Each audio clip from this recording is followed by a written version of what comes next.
अपने मौला का प्यारा हमारा नबी, दोनों आलम का दूल्हा हमारा। उन्हें मुआफ कर देते हैं, अल्लाह हम लोगों को भी मुआफ कर देगा। जब बीवी ने ये कहा तो उन्होंने दावत दे दी। फिर मुतय्यना वक्त पे इमाम साहब तशरीफ़ लाए। इसने फिर बुझे दिल से इस्तकबाल किया, आओ भगत किया। जब रुखसत होने लगे तो इस शख्स ने कहा कि इमाम साहब एक बात कहूँ, बुरा नहीं मानिएगा, इस पूरे साल में मैं आपसे मिला नहीं, मैं आपसे दूरी बनाए रहा, तो आपने पूछा क्यों नहीं मुझसे, या आपने कुछ गौर किया कि नहीं कि इसका सबब क्या है, इसकी वजह क्या है। तो इमाम साहब ने कहा कि हाँ, मैंने कई मरतबा सोचा कि तुमसे पूछूंगा, लेकिन मैं भी मसरूफ़ रहा, पूछ नहीं सका कि तुम जो इतना दूर दूर मुझसे रहने लगे हो, इसका सबब क्या है। तो इससे और नहीं रहा गया कि ओहो देखिए अब भी ऐसा बोल रहे हैं। तो इसने कहा इमाम साहब, बात दरअसल ये है कि जब पिछले साल आप तशरीफ़ लाए थे तो हमारी बीवी ने मेहमान खाने में कुछ रकम रखी थी, आपके अलावा कोई दूसरा आया नहीं था, वो रकम गायब, क्या आपने उठाई थी। इमाम साहब ने कहा हाँ मैंने उठाई। तो और इसकी हैरत की इंतहा न रही। तो इसने कहा कि दरअसल यही सबब है कि हम आपसे दूर हो गए इस नफरत की वजह से कि आपने बगैर पूछे जो है हमारी रकम उठा ली, गोया एक तरह से आपने चोरी की। तो जब उसने ये कहा तो इमाम साहब चीख चीख के रोने लगे। तो उसे हैरत हुई। फिर इसने कहा कि हजरत चलिए जाने दीजिए, आप परेशान ना हो, हमारी बीवी ने यह कहा भी था कि हो सकता है किसी मजबूरी के तहत लिया हो, हमने मुआफ़ कर दिया। इमाम साहब ने कहा नहीं, इसलिए नहीं रो रहा हूँ कि तुमने मुआफ़ कर दिया या मैंने चोरी की थी, रो इसलिए रहा हूँ कि इस पूरे साल में तुमने एक मर्तबा भी अपने घर में कुरान खोलकर पढ़ने की कोशिश नहीं की। ये पूरा साल गुजर गया, इस पूरे साल में तुम्हारे घर में एक मर्तबा भी कुरान नहीं खुला। उसे हैरत हुई कि ये क्यों कह रहे हैं आप। तो इमाम ने बताया कि दरअसल जिस वक्त मैं वापस हो रहा था तो तुम्हारी बीवी के ज़रिए रखी हुई रकम ऐसी जगह पे थी जहाँ तेज़ हवाएं चल रही थी और वो रकम उड़ रही थी। तो मैंने सोचा कि ये उड़ के इधर उधर हो जाए, ज़ाया हो जाए, तो मैंने उसे समेट कर इकट्ठा किया और तुम्हारे घर के कुरान के अंदर मैंने रख दिया था। काश इस पूरे साल में तुम्हें एक मर्तबा भी ये तौफीक मिलती कि तुम कुरान खोलते तो वो रकम तुम्हें वहाँ मिल जाती। इतना सुनकर वो शौहर फौरन भागा और उसने कुरान हकीम खोला तो देखा वाकई वो सामने सारी रकम रखी हुई। तो ये हम मुसलमानों की हालत है कि हमें पढ़ने से इतनी नफ़रत हो गई, इतनी ज़्यादा नफ़रत हो गई। बल्कि आजकल एक वीडियो क्लिप सोशल मीडिया पे चल रही है और उसमें बड़ा अच्छा पैगाम है, खूबसूरत पैगाम है। एक टीचर अपने शागिर्दों से कहता है कि देखिए स्कूल में लाइब्रेरी खुली है, तो लाइब्रेरी में किताबों की ज़रूरत है, तो आपके घर में जो भी एक्स्ट्रा किताब हो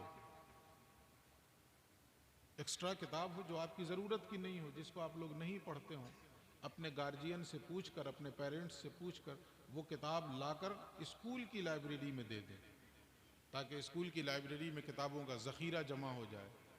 अफसोस के साथ ये कहना पड़ रहा है कि अगले दिन स्कूल के हर बच्चे ने अपने घर से कुरान करीम का नुस्खा लाकर स्कूल की लाइब्रेरी को दिया कि हमारे घर में यही ज़ायद किताब, यही ऐसी है जो एक्स्ट्रा है, जिसको हम पढ़ते नहीं हैं, जो हमारे किसी काम की नहीं। तो हज़रत मुफ्ती साहब क़िबला ने इस पर ज़ोर दिया ना कि भाई पढ़ा कीजिए। अल्लाह रब्बुल इज़्ज़त हमें इन चीज़ों की तौफीक बख्श दे। अल्लाह हमारे मुफ्ती साहब को सलामत रखे, परवाह किए बग़ैर जो है इस तरह की बातें, वरना आजकल जलसों में इस तरह की बातें नहीं बोली जाती। हम तो ऐसी बातें बोलते हैं कि जिससे आपके जज्बात में इजाफा हो और सुबहान अल्लाह और नारों की गूंज में जो है आप लाकर दो चार पैसे हमें छूट दे दें, नजराना पेश कर दें, हम भी खुश, आप भी खुश। आप भी खुश कि रिंद रहे हाथ से जन्नत न गई, कि मुफ्त में दो चार मरतबा सुबहान अल्लाह मार के जो है जन्नत मिल गई, और हम भी मुतमईन हो गए कि चलो हमें थोड़ी दुनिया मिल गई। तो मौजूदा दौर में ये गनीमत हैं ऐसे लोग कि जो इन चीज़ों की परवाह किए बगैर उम्मत तक सही बात और सही दीन पहुँचाने की कोशिश करते हैं। अल्लाह हम सबको इसकी तौफीक बख्शे। अब आइए चंद बातें मैं अर्ज़ करूँ। मैंने कुरान हकीम की जिस आयत की तिलावत की है उसमें अल्लाह क्या फरमाता है, इन्न औलन नास बि इब्राहीम लल्लज़ीन इत्तबऊह। थोड़ा सा पस मंज़र समझिए। रसूलुल्लाह जिस मुआशरे में आए, मक्के में आए, तो जो अहले मक्का थे, कुफारान मक्का या मुशरिकीन मक्का, उनका दावा ये था कि हम मिल्लत इब्राहीमी पर हैं। जो उस वक्त के मुशरिकीन मक्का थे वो ये दावा करते थे कि हम इब्राहीम की मिल्लत पर हैं, हम इब्राहीम के दीन पर हैं। इसकी तरदीद की है कुरान हकीम की इस आयत में अल्लाह रब्बुल इज़्ज़त ने। और अल्लाह रब्बुल इज़्ज़त ने फरमाया कि इब्राहीम से निस्बत रखने का सबसे ज्यादा हकदार कौन है? तो अल्लाह कहता है लल्लज़ीन इत्तबऊह, इब्राहीम से निस्बत रखने के सबसे ज्यादा हकदार वो लोग हैं जो इब्राहीम की पैरवी करते हैं। अब एक उसूल अल्लाह रब्बुल इज़्ज़त ने यहां दे दिया हमें। हम किसी से भी अपनी निस्बत का दावा करें कि हमारी निस्बत फलां से है, हमारी निस्बत फलां से है, तो ये हमारा दावा हुआ ना।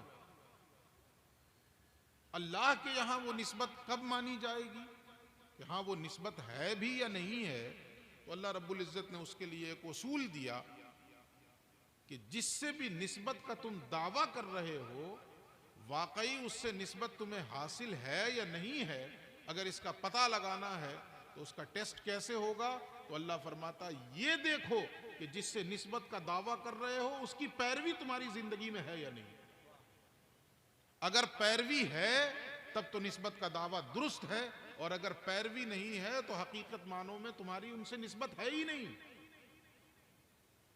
ये एक उसूल है, हमेशा ज़हन में रखिएगा। अल्लाह ने उसूल दिया, इन्ना औलन नास बि इब्राहीम लल्लज़ीन इत्तबऊह, बेशक लोगों में इब्राहीम के सबसे ज्यादा करीब और इब्राहीम की निस्बत का सबसे ज्यादा हक रखने वाले वही हैं जो इब्राहीम की पैरवी करते हैं। और वो कौन लोग हैं? तो आगे अल्लाह ने फरमाया वहाज़न नबिय्यु वल्लज़ीन आमनू, इब्राहीम की निस्बत का सबसे ज्यादा हक जो है वो मेरे इस हबीब को है, और जिन लोगों ने मेरे इस हबीब का कलमा पढ़ा है उन लोगों को। तो हकीकत में मिल्लत इब्राहीमी पर कौन है? तो अल्लाह कहता मेरा हबीब है, इसलिए कि मेरा हबीब इब्राहीम की पैरवी करता है। हकीकत में मिल्लत इब्राहीमी पर कौन है? तो कहा मेरे हबीब पर ईमान लाने वाले लोग हैं। अब इस उसूल को हर जगह अप्लाई कीजिए। हम जहां जहां ये दावा कर रहे हैं कि हमें रसूलुल्लाह से बड़ी गहरी निस्बत है, रसूलुल्लाह से हमारा बड़ा गहरा ताल्लुक है, तो इस निस्बत और ताल्लुक को पहचानने का आला क्या है? वो जरिया क्या है जिससे हम पहचानेंगे कि हाँ जो हम ये दावा कर रहे हैं कि हमें रसूलुल्लाह से बड़ी गहरी निस्बत है, तो क़यामत के दिन ये निस्बत वाकई काम आएगी भी या नहीं आएगी?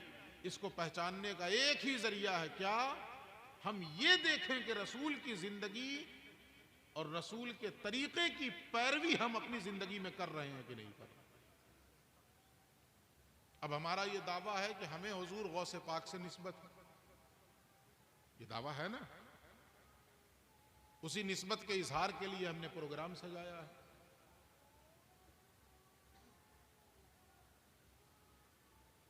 अब पता कैसे चलेगा कि वाकई वो निस्बत हमें हासिल हुई कि नहीं हुई? तो उसका एक ही तरीका है, वो यही है कि हुजूर गौसे पाक का तरीका हमारी जिंदगी में है कि नहीं, उनकी इत्तिबा हमारी जिंदगी में है कि नहीं, उनकी पैरवी हमारी जिंदगी में है कि नहीं। अगर है तो जलसा न भी करें, हम हुजूर गौसे पाक से निस्बत रखने वाले हैं। और अगर उनकी पैरवी नहीं है, उनका इत्तिबा हमारी जिंदगी में नहीं है, तो सुबह से शाम तक 2000 मरतबा भी नाम ले लें, हकीकत में हम उनसे निस्बत पैदा कर ही नहीं सके। ये उसूल अल्लाह ने दिया है, अल्लाह ने दिया है। अब जायजा लें कि हुजूर गौसे पाक की ज़िंदगी की पैरवी हमारी ज़िंदगी में हुई कि नहीं हुई, इत्तिबा हुआ कि नहीं हुआ। तो छोटी छोटी चीज़ों से जायज़ा लें, बहुत ज़्यादा ऊंची नहीं। तो इब्तिदान में दो चीज़ें बताता हूँ आपको, और ये दोनों वाक़यात बहुत मशहूर हैं। वाक़या सुनाना मकसद नहीं है, सिर्फ इशारा करके गुजरूंगा। एक वाक़या तो इतना मशहूर है कि हम लोगों को बचपन में हमारे घर की औरतों ने बता दिया था, दादी ने बता दिया था। वो वाक़या आपके जहन में भी होगा कि जब बचपन में पढ़ने के लिए सफ़र शुरू किया आपने, तो वालदा ने कुछ अशरफियाँ आपके कुर्ते के अंदर सिल दी थी। याद आ गया ना वाक़या? रास्ते में डाकुओं ने रोका, एक ने पूछा कि बच्चे तुम्हारे पास भी कुछ है? इन्होंने कहा हाँ है, 40 अशरफियाँ हैं। कहाँ है? तो कहा मेरे कुर्ते के अंदर की जानिब मेरे वालिदा ने सिल दिए, वहाँ रखे हुए। तो उसे ऐसा लगा कि बच्चा है, ऐसी ही बातें कर रहा होगा, वरना कौन बताएगा कि मेरे अंदर कुर्ते के अंदर सिले हुए हैं। यहाँ तो हर आदमी बचाने की कोशिश करता है। उसने इस पर तवज्जो नहीं की। बाद में डाकू के सरदार ने कहा कि काफिले वालों से सारा माल ले लिया ना, कोई बचा तो नहीं? तो उसके जितने चेले चपाड़े थे उन्होंने कहा हाँ जी सब लूट लिया। एक खड़ा हुआ, उसने कहा कि जी सब तो ले लिए, लेकिन एक बच्चा है जो इस तरह की बात करता है। तो कहा बुलाओ उस बच्चे को। बुलाया गया। सरदार ने पूछा कि क्यों बच्चे, तुम्हारे पास कुछ है? उसने हुजूर गौसे पाक ने कहा 40 अशरफियाँ हैं। कहाँ है? तो अंदर सिले हुए हैं। उसे भी हैरत हुई।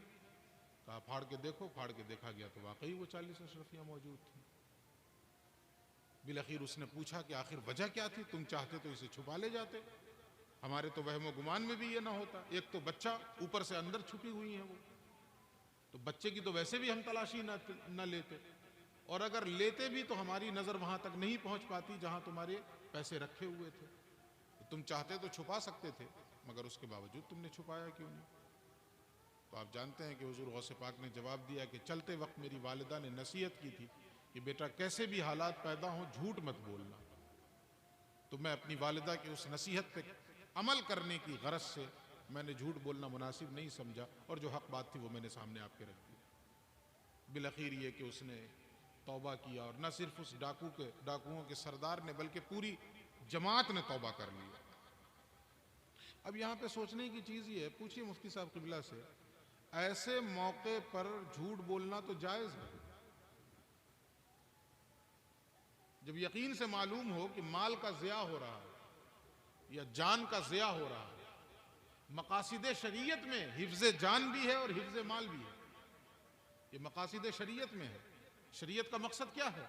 हिफ्ज़ जान, जान की हिफाजत, हिफ्ज़ माल, माल की हिफाजत।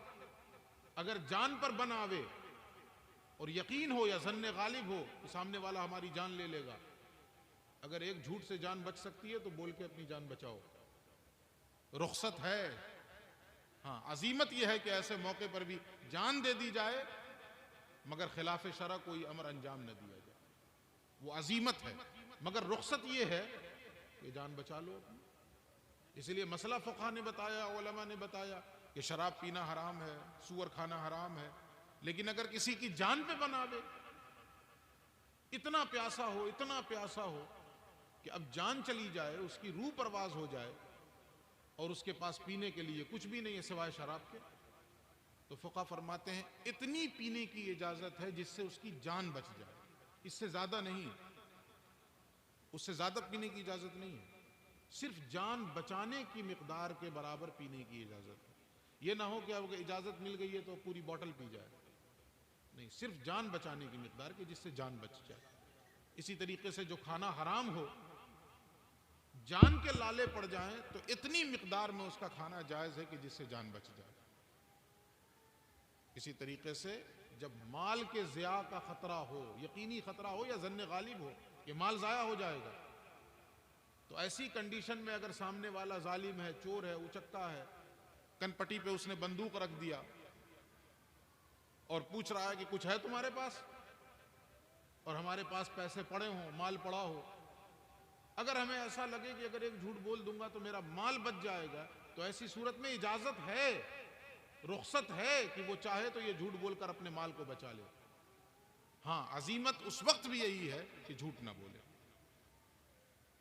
तो मुफ्ती साहब से पूछें आप तो बताएंगे कि हुजूर गौसे पाक के लिए तो उस मोड़ पर जायज था कि झूठ बोलकर अपना माल बचा लेते, बोल देते कि नहीं है मेरे पास कुछ भी।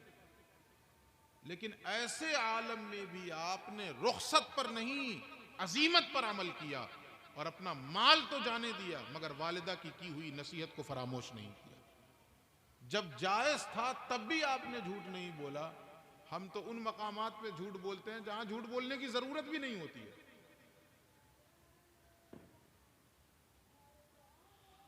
उन्होंने ऐसे आलम में झूठ नहीं बोला और हम किसी आलम में सच नहीं बोलते जहां झूठ बोलने की कोई हाजत ही नहीं होती है। एक बात कही जाती है, गुनाह बेलज्जत।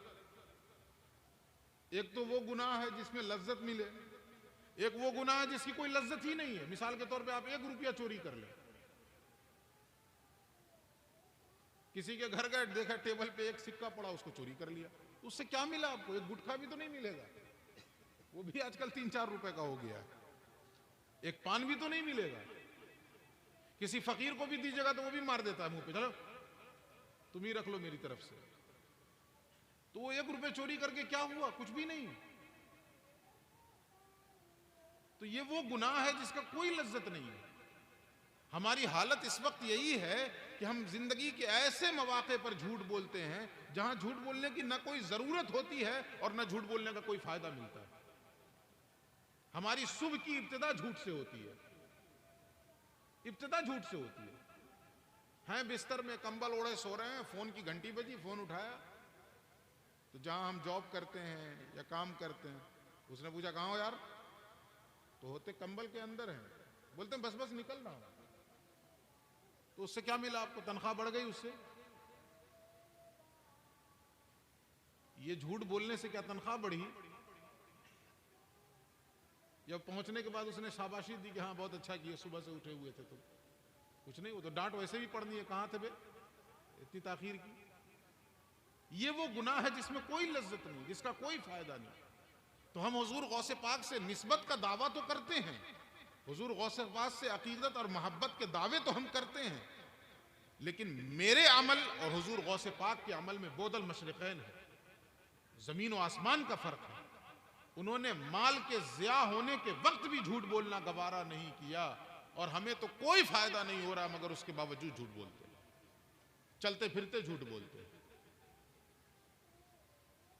पूछिए उलमा से, मजाक में भी झूठ बोलना गुनाह है,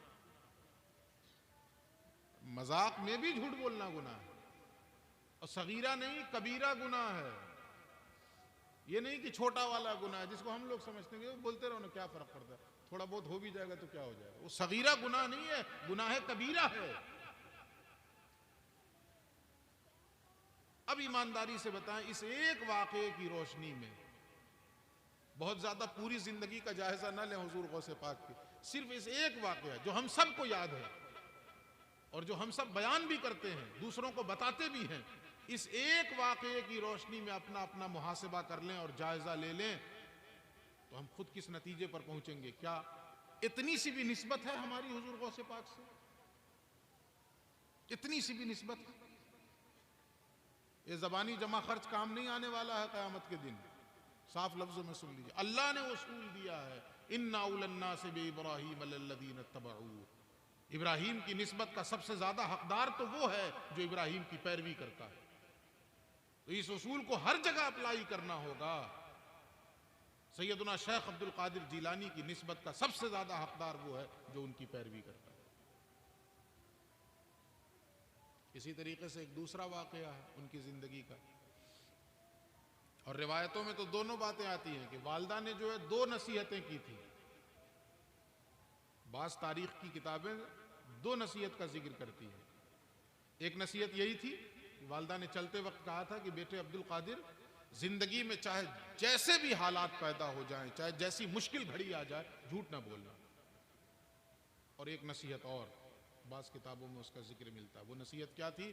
बेटे अब्दुल कादिर, जिंदगी में चाहे जितने मुश्किल हालात आ जाएं, हराम का लुकमा अपने हलक से नीचे ना उतारना। हराम का लुक़्मा अपने हलक से नीचे ना उतारे। तो एक नसीहत पे किस तरह अमल किया ये तो हम सब जान रहे हैं, ये झूठ नहीं बोला आपने। दूसरी नसीहत के बारे में सुनिए जो वाक़या मौजूद है किताबों में, मुस्तनद किताबों में मौजूद है। वो क्या है वाक़या कि हुज़ूर गौसे पाक के साथ ज़माने तालिब इल्मी ही में एक बार ऐसा हुआ कि जो कुछ आपके पास सामान था वो ख़त्म हो गया, पैसे वैसे जो कुछ थे वो ख़त्म हो गए। अब भूख लगी, बर्दाश्त कर रहे हैं तो, लेकिन बर्दाश्त की भी तो एक हद होगी ना। शिद्दत की भूख हो गई, कई वक्त गुजर गए यूं ही बगैर खाए हुए, अब शिद्दत की भूख है, ऐसा महसूस होता है कि अब जान निकल जाए। इस आलम में आपने देखा कि एक शख्स आया, आप जहां ठहरे हुए थे वो मस्जिद थी, देखा कि एक शख्स आया और वो जो थैला लेकर आया है उसके थैले से ताज़ा तंदूर की रोटी और भुने हुए गोश्त की खुशबू आ रही है। तंदूर की रोटी अगर तंदूर से निकाली जाए ताज़ा ताज़ा तो उसकी खुशबू बहुत दूर तक फैलती है, और इसी तरीके से भुने हुए गोश्त की खुशबू बहुत दूर तक फैलती है। तो उसके झोले से ये खुशबू आ रही थी।